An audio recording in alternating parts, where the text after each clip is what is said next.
नमस्कार, आप देख रहे हैं अपना उत्तर प्रदेश। मैं हूं आपके साथ सचिन चौहान। लखनऊ स्थित डॉक्टर राम मनोहर लोहिया आयुर्विज्ञान संस्थान की दूसरी यूनिट लगभग 1010 बेड की क्षमता के साथ तैयार हो गई है। नई यूनिट शुरू होने से प्रदेश के मरीजों को आधुनिक चिकित्सा सुविधा, मल्टी स्पेशलिटी, इमरजेंसी, बेहतर ओपीडी सेवाएं भी मिलेगी। इससे अस्पताल पर मरीजों का जो दबाव है वो भी कम होगा। जानते हैं कि अस्पताल खासकर सबसे ज़्यादा सेंसिटिव प्लेस होता है आगजनी को लेके, और जैसे टेम्परेचर बढ़ते हैं आगजनी की घटनाएं की संभावना बढ़ती हैं। ये चीज़ हम लोगों को पता है और उसके लिए हम जब से यहाँ पे आए हैं तभी से उस दिशा में प्रयास करना शुरू किए, क्योंकि उसी समय फायर की गाइडलाइन बदली। तो आज आपको जान के खुशी होगी कि हमारे पास टोटल 16 बिल्डिंग हैं, जिसमें से 15 बिल्डिंग की एनओसी हमारे पास बिल्कुल वैलिड एनओसी है। एक बिल्डिंग में कुछ नया रिनोवेशन का काम अभी चल रहा है और 1 महीने में वो भी पूरा हो जाएगा, तो ऑफिशियल एनओसी भी मिल जाएगी। ये तो हुआ एक जो मानक की जो प्रक्रिया है उसका फॉलो करने के लिए कि 15 बिल्डिंग में हमारे बिल्कुल वैध एनओसी वो है एनओसी फायर विभाग से।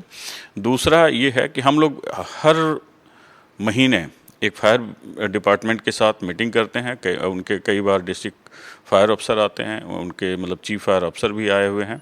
तो एक नियत समय पे हर महीने हम लोग मीटिंग करते हैं और जो भी इश्यूज़ हैं, जो महीने भर में जो ट्रेनिंग की गई हैं, अगर कहीं और कोई गैप है तो जैसा वो सुझाव देते हैं उस हिसाब से हम उसका कंटिन्यूअस ट्रेनिंग और जो हाइड्रेंट है उनका देखभाल बहुत अच्छे तरीके से हम कर रहे हैं।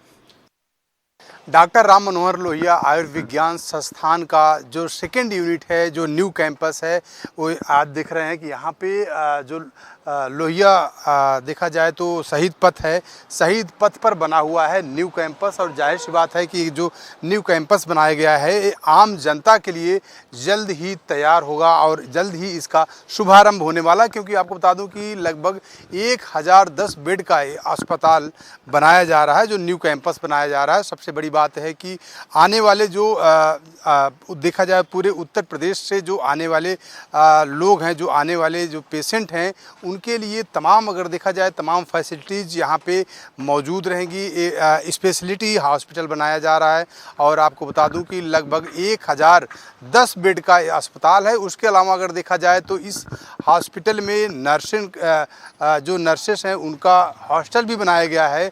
और उसके अलावा अगर देखा जाए तो जो पूरे प्रदेश के कोने कोने से जो मरीज आते हैं, जो पेशेंट आते हैं, जो आम जनता उत्तर प्रदेश से आती है, तो जाहिर सी बात है कि उसको सहूलतें मिले। क्योंकि इसके पहले अगर देखा जाए तो जो राम मनोहर लोहिया अस्पताल एक विभूति खंड में बनाया गया है, तो कहीं न कहीं देखा जाए तो ज़्यादा क्राइसिस, ज़्यादा लोड होने की वजह से ये नया हॉस्पिटल बनाया जा रहा है, जो न्यू कैंपस बनाया जा रहा है डॉक्टर राम मनोहर लोहिया आयुर्विज्ञान संस्थान का। तो जाहिर सी बात है कहीं न कहीं देखा जाए पूरे प्रदेश के कोने कोने से आने वाले मरीजों को लेकर, आने वाली जनता को लेकर तमाम सहूलतें यहाँ पे मिल सके, उसको लेकर 1010 बेड का अस्पताल बनाया जा रहा है और जल्द से जल्द इसका शुभारंभ किया जाएगा। और सबसे बड़ी बात है कि जनता को तमाम सहूलतें, तमाम जनता को तमाम यहाँ पर सुविधाएँ मिले, जो पेशेंट आते हैं उनको तमाम सुविधाएँ मिले। कहीं देखा जाए उसके वजह से ये हॉस्पिटल नया तैयार बन रहा है, जो न्यू कैंपस सेकेंड यूनिट जो बनाई जा रही है। और इससे तमाम पूरे प्रदेश की जनता को तमाम सारी देखा जाए सुविधा मिलने वाली है और बड़ी भारी अगर देखा जाए तो बड़े स्तर पर सौगात जनता को मिलने जा रही है। वीडियो जर्नलिस्ट हमजा के साथ राजेश यादव, जनता टीवी, लखनऊ। और देश में सहकारिता के जरिए रोजगार और स्वरोजगार को बढ़ावा देने के उद्देश्य से भारत टैक्सी सर्विस सहकारिता मंत्रालय के साथ मिलकर नई पहल कर रही है। लखनऊ के इंदिरा गांधी प्रतिष्ठान में आयोजित कार्यक्रम में यह बताया गया कि इस मॉडल के तहत टैक्सी चालकों को संगठित कर उनको बेहतर आय, पारदर्शी कार्यप्रणाली, तत्कालीन आधारित सेवाओं से जोड़ा गया जाएगा। और इस पहल का जो उद्देश्य है ड्राइवर्स को आर्थिक रूप से सशक्त बनाना, टैक्सी सेक्टर को व्यवस्थित करना है, रोजगार के नए अवसर सृजित करना है।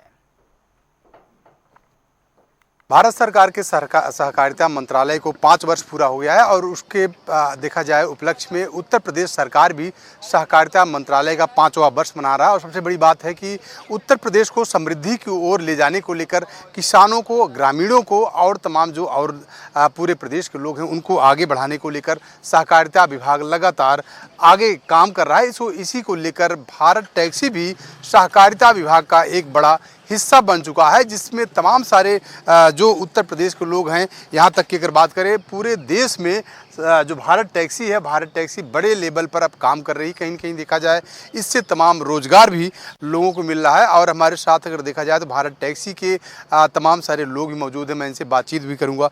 सहकारिता विभाग का 5वां वर्ष मनाया जा रहा है, इसको लेकर भारत टैक्सी का कितना बड़ा रोल है और आज उत्तर प्रदेश में भारत टैक्सी किस तरीके से काम कर रही है? सबसे पहले मुझे आपको बताते हुए हर्ष हो रहा है कि भारत टैक्सी को शुरुआत ट्रायल बेसिस पे यूपी में शुरुआत दी गई है, जिसमें अभी तक 20,000 से ज़्यादा ड्राइवर भाइयों ने इसमें अपना पंजीकरण करा लिया गया है और उन लोगों ने गाड़ियां चलाना चालू कर दिया गया है। भारत टैक्सी एक सहकारिता कंपनी है, ये अदर प्राइवेट कंपनी की तरह से प्राइवेट एंटिटी नहीं है। इस कंपनी के अंदर ड्राइवर ही मालिक है।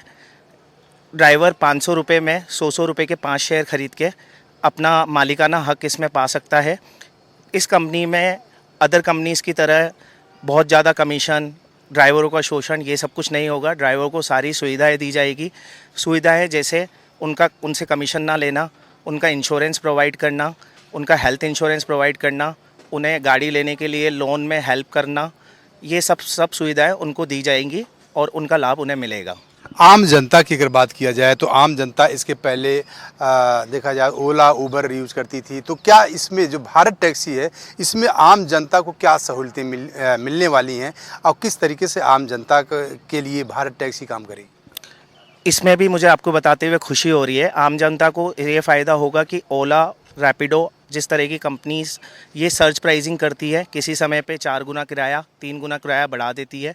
भारत टैक्सी कस्टमर्स उपभोक्ताओं के लिए प्राइसिंग को सामान्य रखेगा। कोई एक्स्ट्रा चार्जेस, सर्च प्राइसिंग नहीं होंगी। इसका लाभ कस्टमर्स को मिलेगा। इसके अलावा हमारा पुलिस के साथ इंटीग्रेशन हुआ है, जिसकी वजह से मोबाइल में SOS का एक ऑप्शन है। अगर किसी भी महिला कस्टमर को या पुरुष कस्टमर को कोई भी यात्रा के समय प्रॉब्लम होती है, वो उस समय अपना बटन दबा के और सीधा का सीधा पुलिस से कनेक्ट कर सकता है। ये सब लाभ कस्टमर्स को मिलेंगे। बिल्कुल, हमारे साथ तमाम और भी जो ड्राइवर्स हैं भारत टैक्सी के भी मौजूद हैं। अगर देखा जाए तो तमाम जो और टैक्सियां चलती थी, चाहे उबर की बात करें, ओला की बात करें, रैपिडो की बात करें, उसमें तमाम ऐसी केसेज आए, महिलाओं के साथ दुर्व्यवहार किया गया। तो भारत टैक्सी आम जनता के लिए कितना सुरक्षित है? देखिए, पहली बात तो इसमें पूरा मतलब वेरिफिकेशन है। ड्राइवर्स जो भी हैं, गाड़ियां अटैच होती हैं, पूरी वेरीफाइड होती हैं। दूसरी बात है, ये गवर्नमेंट का एक उपक्रम है, सहकारिता का उपक्रम है और अमित शाह जी द्वारा ये मतलब ये उन्होंने पूरा प्रमोट किया है और उन्हीं के मतलब द्वारा ये कंपनी बढ़ाई जा रही है। तो उसमें मतलब जो कस्टमर है उनको तो पूरा कोई टेंशन नहीं है। बाकी उसमें तो सेंस ऑफ सिक्योरिटी वगैरह नहीं थी। इनमें सोशल सिक्योरिटी ये ड्राइवर्स की भी है और कस्टमर्स की भी है। जो भारत टैक्सी जो सहकारिता मंत्रालय का एक देखा जाए तो एक उपक्रम ये भी बन चुका है। और सबसे बड़ी बात है कि इसमें जो ड्राइवर भारत टैक्सी में जो काम करेंगे, जो ड्राइवर हैं वो खुद के मालिक होंगे। और दूसरी चीज़ उनके जो सहकारिता मंत्रालय है वो देखा जाए तो इनको तमाम सारी सुविधाएँ भी प्रोवाइड कराने का काम करेगा। वीडियो जर्नलिस्ट हमजा के साथ राजेश यादव, जनता टीवी, लखनऊ। और सहारनपुर में एक प्रेमी युगल की संदिग्ध परिस्थितियों में मौत से सनसनी ये फैल गई है। आपको बता दें कि पुलिस ने किराए के कमरे से लैब टेक्नीशियन और उसकी महिला मित्र का शव यह बरामद किया है। साथ ही शुरुआती जांच में युवक की ओर से फांसी और युवती की ओर से जहर खाने की आशंका जताई गई है। दोनों 4 सालों से इस रिश्ते में बंधे थे। फिलहाल पुलिस ने शव को पोस्टमार्टम के लिए भेजकर मामले की जांच शुरू कर दी है। आज दिनांक 1 जुलाई 2026 को रात्रि करीब 10 बजे थाना सदर बाजार पुलिस को सूचना मिलती है कि SBI कॉलोनी में तिरंगा चौक के पास एक मकान में एक व्यक्ति के द्वारा अपने कमरे का दरवाजा अंदर से बंद कर लिया गया है और बाहर से कई बार बुलाने के बाद भी उसके द्वारा दरवाजा नहीं खोला गया था। सूचना मिलते ही तुरंत थाना सदर बाजार पुलिस मौके पर पहुंची और कमरे की खिड़की से देखा गया तो अंदर कमरे के अंदर संदिग्ध परिस्थितियां मौजूद होने के कारण आसपास के लोगों की मौजूदगी में दरवाजा तोड़कर कमरे के अंदर प्रवेश किया गया। कमरे के अंदर दो व्यक्तियों के शव पड़े हुए थे, जिसमें एक पुरुष का था और एक महिला का था। स्थिति की गंभीरता को देखते हुए मौके पर तुरंत फॉरेंसिक फील्ड यूनिट को बुलाया गया। श्रीमान वरिष्ठ पुलिस अधीक्षक सहारनपुर व श्रीमान पुलिस अधीक्षक नगर सहारनपुर के द्वारा तुरंत घटनास्थल पर पहुंचा गया और घटनास्थल की गहनता से जांच की गई। प्रथम दृष्टया जो पुरुष का शव है वो उसकी उम्र करीब 39 वर्ष है, जो कि केरला का रहने वाला है और यहाँ सहारनपुर में एक अस्पताल में उनके द्वारा काम किया जा रहा था। और जो महिला है उनकी उम्र करीब 24 वर्ष है, जो थाना गागलहेड़ी की रहने वाली है। प्रथम दृष्टया मामला प्रेम प्रसंग का प्रतीत हो रहा है और इस दोनों के द्वारा आत्महत्या करना प्रतीत हो रहा है। और सहारनपुर में हापुड़ की जिला पूर्ति अधिकारी सीमा चौधरी के खिलाफ उनकी मां की शिकायत पर यह धोखाधड़ी और फर्जी दस्तावेज तैयार करने का मुकदमा दर्ज हुआ, जो कि डीआईजी के आदेश पर सरसावा थाने में केस दर्ज किया गया है। आरोप है कि विवादित कृषि भूमि को बिना सहमति बेच दिया गया और बताया यह भी जा रहा है कि मामला पारिवारिक संपत्ति विवाद से जुड़ा है, जिस पर पुलिस ने मुकदमा दर्ज कर जांच शुरू कर दी है और तथ्यों की पड़ताल की जा रही है। एक प्रार्थना पत्र प्राप्त हुआ था जिसकी जांच हुई। जांच उपरांत जो है अभियोग पंजीकृत किया गया है और विवेचना प्रचलित है। किन्होंने मुकदमा दर्ज किया था सर? मुनीश रानी है, इन्होंने अपनी पुत्री और अन्य के खिलाफ एप्लीकेशन दिया था जिसमें जांच की गई और अभियोग पंजीकृत। किस प्रकरण में सर जांच की गई है, क्या मामला था? उन्होंने कुछ फर्जी कागजात बनाने और हड़पने जैसे आरोप लगाए थे, उसी पे जांच हुई और अभियोग पंजीकृत किया गया।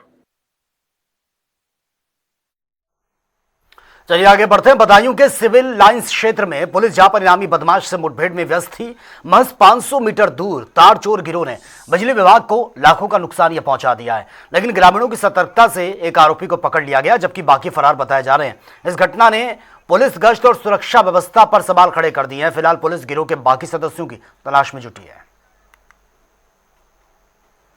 और बदायूं में पुलिस ने बड़ी कार्रवाई करते हुए 14 मुकदमों में वांछित कुख्यात बदमाश जितेंद्र उर्फ ढालू को मुठभेड़ में मार गिराया है। आपको बता दें कि पुलिस के अनुसार आरोपी ने चेकिंग के दौरान फायरिंग की है, जिसके जवाब में वो घायल हुआ है और उसको अस्पताल में डॉक्टर ने मृत घोषित कर दिया। मुठभेड़ में 2 पुलिसकर्मी भी घायल बताए जा रहे हैं, जिसके बाद पुलिस ने आरोपी के पास से हथियार, ज्वेलरी भी बरामद की है। फिलहाल मामले में जांच चल रही है।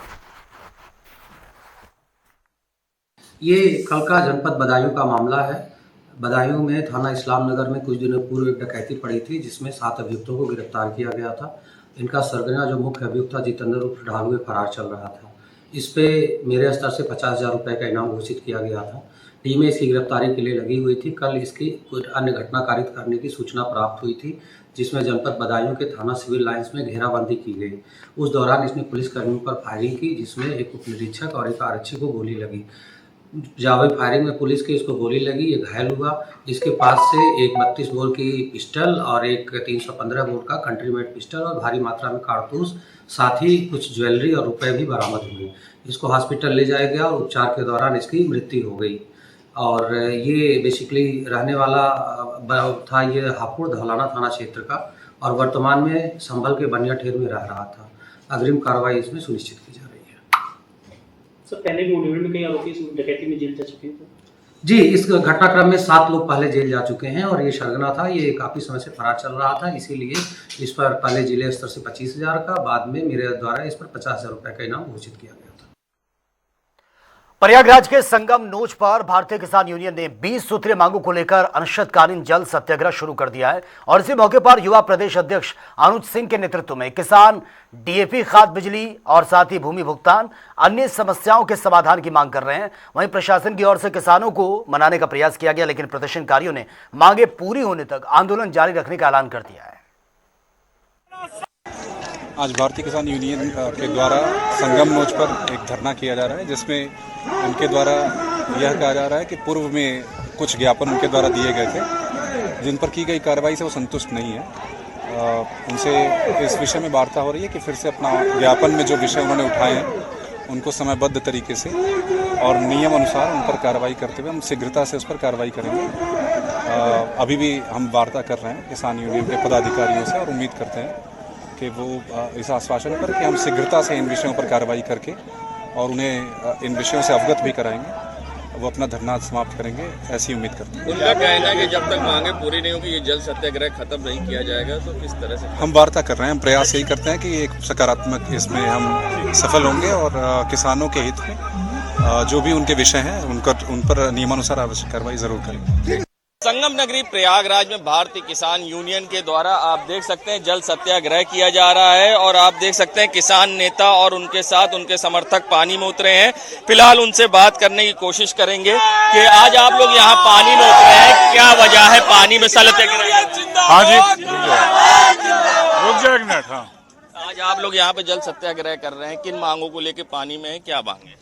देखिए, जो भी मांगे हैं वो किसानों से संबंधित है। किसानों की जो गवर्नमेंट की तरफ से स्कीम्स हैं, चाहे टाइम से बिजली का हो, खाद का हो, पानी का हो, उसके साथ जो किसानों की जमीनों का अधिग्रहण हो रहा है बिना उनकी अनुमति के, बिना उनके सहमति के, ये गलत है, जिसका हम लोग विरोध कर रहे हैं। बहुत से थानों में पूरे प्रदेश के यही हालात है कि फर्जी मुकदमे लिखे जा रहे हैं किसानों के ऊपर ताकि वो अपनी जमीनों की अधिग्रहण का विरोध न कर सके। भूमाफिया उनकी जमीन कब्जा कर रहे हैं और भूमाफियाओं की लिस्ट में किसानों को ही शामिल किया जा रहा है। तो इस तरीके की बहुत सी समस्याएं हैं जिसको लेकर के हम लोग यहाँ जल सत्याग्रह आज शुरू किए हैं और ये जल सत्याग्रह लंबा चलेगा। हमारी सरकार से कोई दुश्मनी नहीं है, हम सरकार के विरोध कर रहे हैं। हम सरकार की वो पॉलिसी जिसको अधिकारी अपने ढंग से चलाने का प्रयास कर रहे हैं और जनता में ये मैसेज दे रहे हैं कि सरकार गलत काम कर रही है, उसके खिलाफ, उसके विरोध में हम लोग जल सत्याग्रह कर रहे हैं कि अगर सरकार की पॉलिसी जनहित के लिए जारी होता है तो वो जनता तक पहुंचते पहुंचते, किसान मजदूर और नौजवान तक, महिलाओं तक पहुंचते पहुंचते कैसे इनके खिलाफ हो जाते हैं वो नियम कानून। ये बताइए, इससे पहले आप इसके लिए ज्ञापन दे चुके हैं जिन मांगों को लेकर है? ज्ञापन तो दे दिया पिछले 3 साल में 200 बार। कुछ सॉर्ट आउट हुए 10%, 90% मामले पेंडिंग है। 3 महीने पहले भूमि अधिग्रहण, खाद, यूरिया, डाई, एमएसपी, तमाम मुद्दों को लेकर के, किसानों की जमीनों की नाप को लेकर के, हमने फर्जी जो मुकदमे हैं उनको खत्म करने को लेकर के 25 मार्च को डीएम साहब को और एडिशनल सीपी साहब को एक ज्ञापन दिया था, जिसमें दोनों लोगों ने बहुत बड़ा हृदय दिखाते हुए तुरंत ये उस पे लेटर इशू किया था कि 1 हफ्ते 10 दिन के अंदर इस सारे बिंदुओं को सॉर्ट आउट करके संबंधित विभाग और संबंधित अधिकारी आख्या प्रेषित करें। बट आप 25 मार्च से जोड़ लीजिए, अप्रैल, मई, जून, 3 महीने से ज्यादा का समय बीत गया। शायद मुझे लग रहा 7 जो 1 हफ्ता है वो कम से कम 15 बार चला गया। आखिरी सवाल है, अनुज सिंह कब तक जल सत्याग्रह करेंगे, क्या मांगे? देखिए, अनुज सिंह तब तक जल सत्याग्रह करेंगे और उनके ये जो साथी हैं इनके अंदर जान बसती है हमारी, ये हैं तो हम हैं, नहीं तो कुछ नहीं है। ये आंदोलन तब तक चलेगा जब तक हमारी समस्याओं का समाधान नहीं हो जाता। तो देखिए, अनुज सिंह थे जो कि नेता है किसानों के। इनका कहना है कि जब तक किसानों की मांगे पूरी नहीं हो जाती तब तक हम लोग यहाँ पर जल सत्याग्रह करेंगे, चाहे वो ठंडी हो, गर्मी हो, बरसात हो, बाढ़ हो। फिलहाल अब देखना होगा ये जल सत्याग्रह कब तक चलता है और इनकी मांगे कब तक पूरी होती है। वीडियो जर्नलिस्ट सामू कुशवाहा के संग सैयद मोहम्मद आमिर, प्रयागराज। तो चलिए बात होगी तमाम खबरों की ताबड़तोड़ अंदाज में। कानपुर देहात में सक्रिय हुआ टप्पेबाज गिरोह, एक महिला ने 2 ज्वेलरी दुकानों को बनाया निशाना, वारदात सीसीटीवी में कैद, मामले की जांच में जुटी है पुलिस। बुलंदशहर में बिजली उपकेंद्र बना है शराब पार्टी का अड्डा, सोशल मीडिया पर तेजी से वीडियो वायरल वीडियो के बाद बिजली विभाग की कार्यप्रणाली पर उठ रहे सवाल।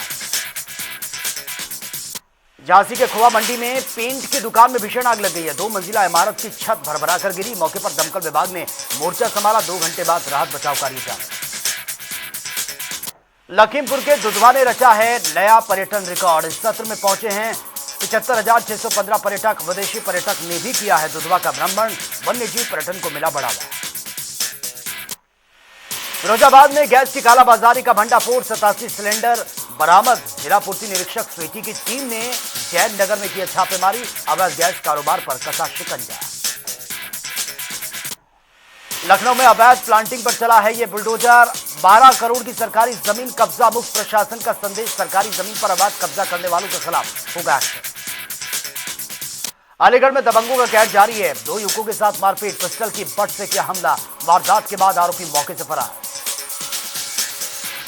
अलीगढ़ में कार सवार बकरी चोरों का आतंक, सीसीटीवी में कैद हुई है वारदात, एक बकरी और उसका बच्चा लेकर फरार हुआ आरोपी। चोरी का वीडियो सोशल मीडिया पर वायरल। बदायूं में 50,000 का इनामी बदमाश पुलिस मुठभेड़ में ढेर। वाहन चेकिंग के दौरान मुठभेड़ हुई है, दरोगा और सिपाही भी घायल। अलीगढ़ में सड़क हादसे में युवक की मौत की खबर। परिजनों ने काटा हंगामा। पुलिस ने समझा बुझाकर जाम को खुलवा दिया, यातायात बहाल करवाया। बिजनौर के नूरपुर में युवक पर कथित हमला। पत्नी और बेटी के साथ घर लौटते समय मारपीट का आरोप। पुलिस ने मुकदमा दर्ज कर शुरू की जांच पड़ताल। सीतापुर के लहरपुर में घर में भीषण आग लग गई। परिवार ने छत से कूदकर जान बचाई। लाखों का सामान जलकर राख। हमीरपुर में कथित अवैध लकड़ी कारोबारी की वीडियो वायरल हो चुकी है। प्रशासन को लकड़ी माफिया की बड़ी चुनौती। वन विभाग पर उठे हैं सवाल। मुजफ्फरनगर में फर्जी कंपनियों के जरिए निवेश और झांसा देकर ठगी का मामला। पुलिस ने 3 आरोपियों को गिरफ्तार किया। मोबाइल फोन और फर्जी दस्तावेज बरामद। शामली में लगातार बारिश के बीच कच्चे मकान की छत गिरने से महिला की मौत की खबर। मलबे में दबकर 2 मासूम बच्चे घायल। पुलिस मामले की जांच में जुटी। मेरठ करनाल हाईवे का हिस्सा पहली बारिश में धंस गया। वाहन क्षतिग्रस्त होने का दावा। जल निकासी व्यवस्था पर भी उठ रहे सवाल। एटा में पति ने अपनी पत्नी को प्रेमी के साथ होटल में पकड़ा। पीड़ित पति की 2 महीने पहले हुई थी शादी। पुलिस ने दोनों से पूछताछ शुरू की। कानपुर देहात में बीजेपी के नवनियुक्त क्षेत्रीय अध्यक्ष रामकिशोर सिंह भव्य स्वागत। क्रेन से माल्यार्पण, बुलडोजर से पुष्प वर्षा। स्वागत कार्यक्रम में जनप्रतिनिधि और बड़ी संख्या में कार्यकर्ता मौजूद। कानपुर देहात के आलमपुर में शराब ठेके का महिलाओं ने किया विरोध। समय से पहले संचालन और बच्चों को शराब बेचने के आरोप हैं। ग्रामीणों ने जल्द कार्रवाई की मांग की। बहराइच में पुलिस और औषधि विभाग की संयुक्त कार्रवाई। 8,140 प्रतिबंधित कोडिन युक्त कफ सिरप की बोतलें बरामद की गई। एक आरोपी गिरफ्तार। नेटवर्क की जांच जारी। रामपुर में डंपर चालक हत्याकांड के मुख्य आरोपी को गिरफ्तार कर लिया गया। पुलिस ने मुठभेड़ में गोली लगने पर भेजा अस्पताल। कानूनी कार्रवाई जारी। मिर्जापुर के विंध्याचल में बाइक की टक्कर के बाद खूनी संघर्ष। चाकूबाजी में 2 युवक घायल। इलाज जारी है। मामले की जांच पड़ताल कर रही है पुलिस। तो फिलहाल इस बुलेटिन में मेरे साथ इतना ही। तमाम खबरों के लिए आप बने रहिए जनता टीवी के साथ। नमस्कार।